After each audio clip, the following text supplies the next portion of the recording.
Good afternoon, everybody, and thanks, Gideon and Liz, for inviting me along today to talk to you about the Mersey Forest and the work that we're doing. When I was thinking about the presentation and putting myself in your seats, I thought about two things, really. One, I'm keeping you from lunch, probably, and then secondly, what on earth is an organisation that looks at trees and woodlands coming to a conference like this amongst all the high tech and trying to talk to you about what we're trying to do with the health sector. But my starting point is that our natural environment is a really important health asset. It is one of the wider determinants of health. And I think it's a really important part of how we start to deal with some of the issues that have already been described this morning about an ageing population with increasing chronic disease and non-communicable illness. So we can use that asset to try to improve the outcomes for many people, keeping them away from, if you like, from hospitals, from GPs, keeping people healthier for longer. But when they do have to go into hospital, actually helping them to recover more quickly too. And what we're trying to do is to link up with the health sector and come up with innovative products that use the natural environment to keep our communities healthy. We also look at improving the wider environment so that that's a protective part of our society too, and engage people as a fundamental part of what the Mersey Forest is about. We have a plan, and as Liz says, our plan focuses on getting more from trees. So for us, the trees are a means to an end. The vision for the Mersey Forest, which covers just the south part of the academic health science network area, is to create a place that's attractive for people to live and to work in. But importantly, as an area which supports people's health and well-being too. So one of our 10 objectives is to support health and well-being.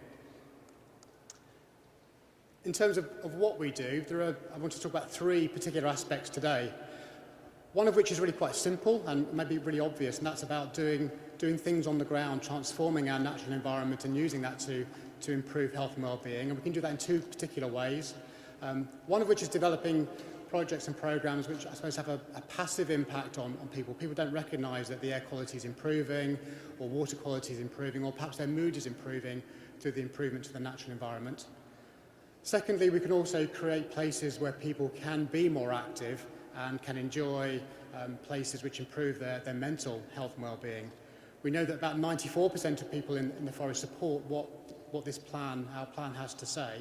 64% of people say that their local environment has improved as a result of what's happened over the last 20 years. And 23% of people say that they use their local community woodland at least 3 times a week. So already that's proving to be a good health asset. The second part about making connections is a bit more difficult for me to explain, and probably some of you in the room have a much better idea of how this environmental or social psychology works. But it's a really important part for us, and a lot of the feedback we get from communities isn't so much about I like the look of the tree. It's about I enjoy meeting new people and I feel a greater affinity or connection to the natural environment. And we think that's also a really important part of what we do.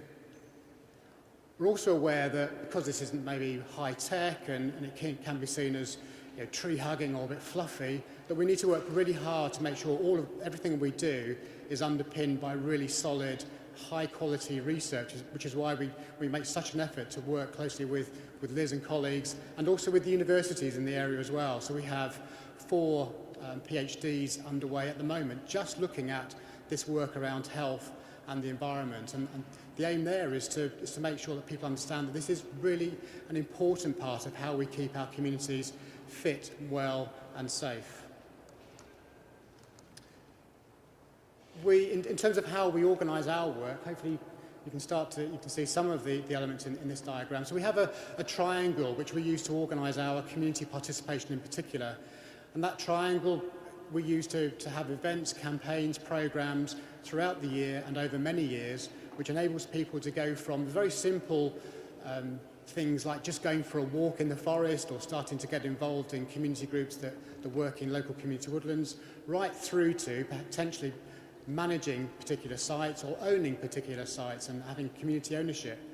And we recognise that people in their life's journey want to be involved in different parts of this triangle. So we provide opportunities for people to move up from maybe just taking walks to becoming involved in practical activity and stewardship, or as their life circumstances change, maybe to move back down the triangle as well. And our role is to try to create that environment where people feel they can move up and down and choose the place where they want to be involved.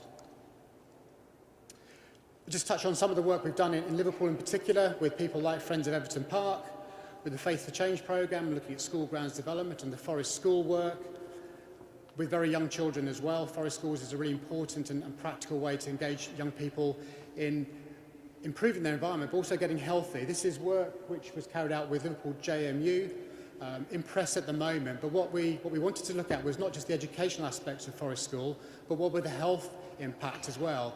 And the outcomes from this work are really exciting for us, because what it's showing is that Forest School days are the equivalent in terms of light intensity physical activity to PE days. So when we're trying to deal with childhood obesity, we want kids more active more often. Teachers are under a lot of pressure to get the curriculum taught, so literacy, numeracy. So here's a way that we can teach literacy and numeracy, but also get children outside being active, the equivalent of another PE day. So that's, we think, is a really important part of the research, the evidence base for how we can use the environment to improve educational attainment, but also to get kids more active more often. Other piece of work with older groups as well. So this is the Friends of Mill and Alder Wood. And the overall programme for something called the Natural Choices programme with Liverpool showed that when you look at these programmes, on average there was an 18% increase in the wellbeing scores of people who were involved in these programmes from the start to the finish. And again, we know that compares really well with other health interventions. I mentioned that the connections idea is also important for us, and maybe more difficult for us to explain, but it is really important that we're starting to get people to feel a real affinity with their local place. And we know that evokes, either evokes or creates memories that improve people's, particularly mental well-being. So creating connections, whether you're part of the older population or whether you're a young person who maybe doesn't get out as much as maybe we did when we were children. Came across this gentleman in the yellow jacket just last week, and his connection with the local environment is that he's using his local community woodland as his source of fuel wood. So he heats his entire home through something called wood allotments. So that's very practical for him. But again, the feedback from him and his wife was actually the main benefit from them was getting out, being physically active, and meeting lots of new people. So they were seeing that as a really important part of what they did. In some ways, they're getting the fuel wood and heating his home for £20 a year was just a nice thing to have at the end of enjoying being outside and meeting lots of new people. We've badged all of this work under something called the Natural Health Service, which we think is an innovative approach. It's starting to have traction nationally. Lots of research going on. Again, you probably won't be able to see this, but we've got, as I said earlier, 4 PhDs underway, a wide range of different research projects which are being looked at with the Liverpool universities, and it's also started to be picked up nationally as well with the DOH and DEFRA, and we want to continue that. It's also helped us develop new products using the natural environment, such as a programme around mindfulness, working with clinical psychologists in Mersey Care. So this programme is just about to get underway in the new year. So hopefully I've cantered through the work we've been doing. We really do believe that this idea of more from trees is at the heart of helping us to use our natural environment to get a much more happy, healthy and long-lived and population, and using the natural environment as a key part of the Natural Health Service. Thank you very much.